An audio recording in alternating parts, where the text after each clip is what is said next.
आलोचना करिबा दुई अज्ञात राशि विशिष्ट एकघाती बड़ बड़ समीकरण गुडी को आमे केमिति इजी ट्रिक माध्यम रे करि परिबा। देखंतु क्वेश्चन नंबर 1 रे अछि हमर 1536x + 1830y = 0। इक्वेशन 2 रे अछि 1750x - 1836y = 0।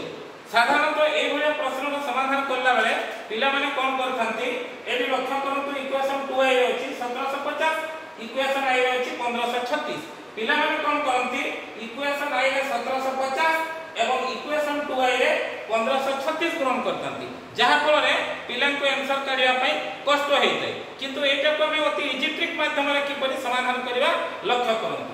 गोटे कथा मन रखिथिबे जो समीकरण द्वारा C1 C2 रो वैल्यू 0 थिबो जेमिति इक्वेशन आई को लक्ष्य करंतु एठी C1 रो वैल्यू 0 काहे कि C1 रो वैल्यूटा लेखा नै तनो C1 रो वैल्यू लेखा नै माने एठी C1 रो वैल्यू 0 धरा दिला।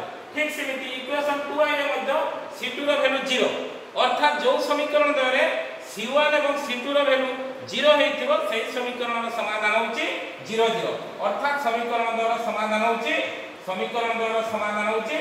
0 0 0 0।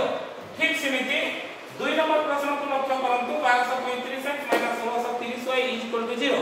एठी मध्ये कोन होची एठी C1 C2 रो वैल्यू 0 0 तेणु ए समीकरण द्वारा समाधान मध्ये 0 0 अर्थात x रो वैल्यू मध्ये 0 y रो वैल्यू मध्ये 0।